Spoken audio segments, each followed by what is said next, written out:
I am sure that everyone heard the word character. We actively use this word in everyday life, even if we have not read a single book on psychology. Usually, some stable structure of our inner world comes to mind, which in various situations makes us react in a certain way. If we continue this line of thought, then we can absolutely correctly assume that character develops from childhood. Each person in the period of his formation is in certain conditions. He is surrounded by specific adults with whom he develops his basic behavior patterns. But then there are quite natural questions. How many characters are there? Are there good and bad characters? Or can we change our character during our lifetime? My name is Hennady Belявsky. In this series of videos, we are going to discuss various psychological types of character in reference to different types of esoteric consultations. If you are a practicing astrologer, tarologist, or a numerologist, but you don't have psychological education, I hope that this set of videos will be very helpful for you to better understand how the character of the client can influence our work. Well, psychology agrees with all of questions about characters mentioned above, but adds some useful details that help to better understand the topic. Yes, indeed, we all come from childhood. And if in our past, in numerous situations, we chose and perfected certain behaviors, then they become extremely stable elements of our psyche, forming the so-called landscape map of our inner world. The psyche extremely doesn't like to change. There are several reasons for this. Firstly, any qualitative change in the psyche is such an energy-consuming undertaking that even based on the laws of conservation of energy, we will unconsciously choose the old and familiar and not the new and potentially dangerous. Psychotherapists are well aware that the client will rather be ready to habitually suffer all his life than to go into unfamiliar improvements. Secondly, qualitative changes are always the threat to the integrity of the individual. And this is not a joke, since we are all afraid of mental disintegration and death no less than we are afraid of physical death. If some element of our psyche, even if it is an absolutely pathological element, is the load-bearing structure of our entire internal organization, we would rather die than give it up. That is why psychotherapists try to remember that any person always chooses the best of what is psychologically available to him at the moment. From the outside, it may seem that he chooses wrong, and there are millions of the best models, but it only seems to us. Let us now try to answer the question of whether there are good and bad characters. In this series of videos, we will consider a classification of 12 characters, each of which can manifest itself in a person to some extent. Now, a very important remark, which I think we can better understand if we turn to astrology. Have you ever seen what a person's natal chart looks like? Well, this is a schematic representation of the sky at the time of birth, which, like a sport frame, depicts the position of all the planets relative to the signs of the zodiac and relative to the diurnal rotation of the Earth. What do we see there? We see an absolutely unique picture in which the planets are most often unevenly distributed throughout the zodiac. That is, the Sun, by which we're accustomed to understand that we belong to a certain sign, can be, say, in Cancer. But at the same time, it may be the only planet that fell into this sign. Moon, Venus, Mars, Jupiter can, for example, end up together in the sign of Aries, which becomes very accentuated by this position. And at the same time, there will be signs in which there will be no planets at all. The following absolutely correct conclusion follows. In any person, there are all 12 signs of the zodiac, just in an absolutely unique individual proportion. One sign, well, according to some astrologers, 3 signs, will be the leading one, and the rest will be secondary. In the psychology of characters, everything is exactly the same. We can talk about a radical or a leading type of character, but at the same time, a person will definitely have features of other types of characters. They will simply be manifested to a much less extent. If all 12 types were manifested in equal proportions in a person, we could say that a person has no character, meaning not that he is weak or driven, but just that he cannot be classified. Opposite traits cancel each other out like baking soda neutralizes acid. A person is like a chameleon or a werewolf who is constantly changing, but this is far from reality.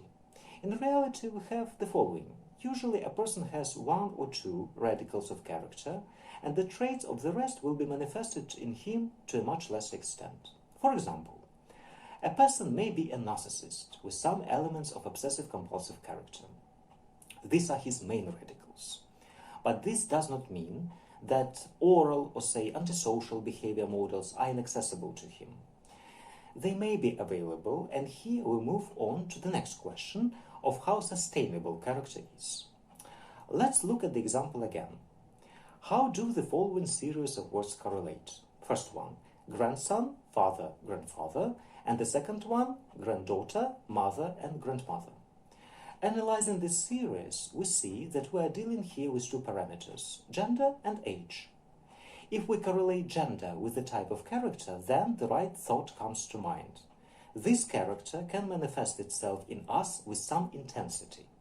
Just as masculinity is most clearly manifested in father, much less in son, and quite differently in grandfather, in the same way, for example, the manic type will manifest itself with different intensity in the case of character, accentuation, and psychopathy.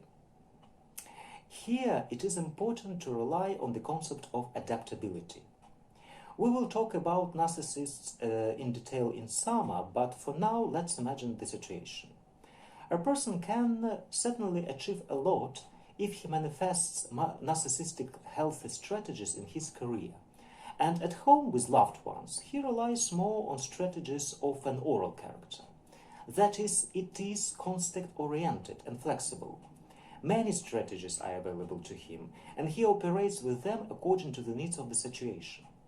Of course, he has the most mastered and favorite strategies, but he is not rigid in them, and with the proper level of awareness, he can vary them.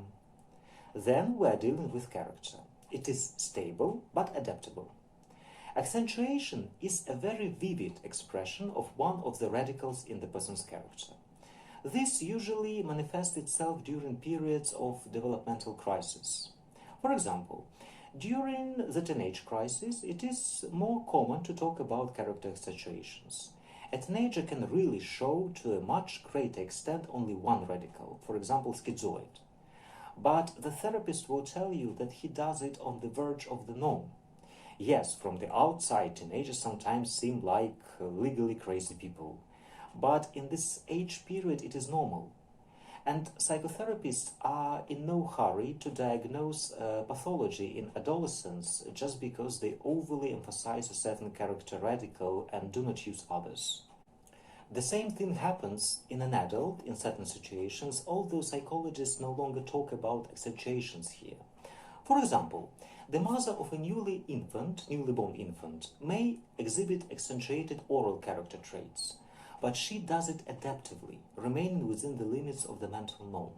So does a teenager. He needs accentuations in order to survive the age crisis. And as soon as the goal is achieved, the selected feature can be smoothed out to the level of a normal character.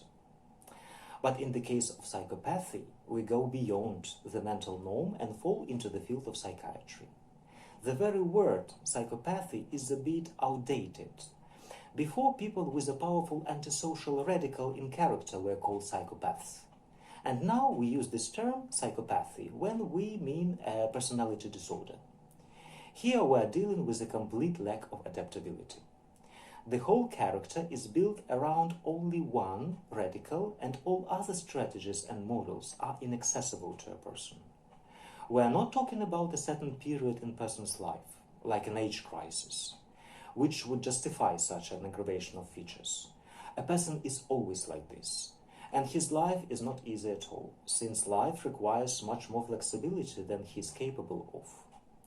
And there is one more thing. My comparison of the signs of the zodiac with the characterological classification is not to be taken literally. Yes, in both cases we have 12 types, and there are some overlaps. But this does not mean that these classifications fit together like a key to a lock.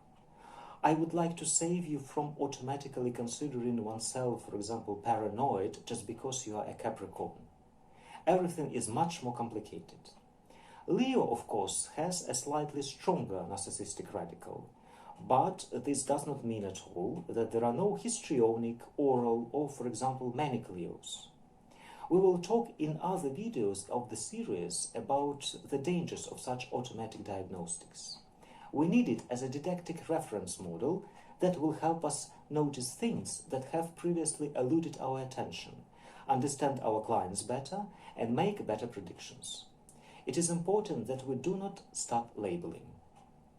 If you are interested in this topic, I would like to tell you that in August 2023, all this information will be published in the series of books called Psychology for Tarot Readers. There, I will write not only about different characters, but I will also mention a lot of other psychological material which is seldom described in books on tarot cards or astrology. But I think that this information is very useful for consultants. Please subscribe and follow my social media in order to be informed about my projects and books. I hope that it will be very interesting for you and it will enrich your practice.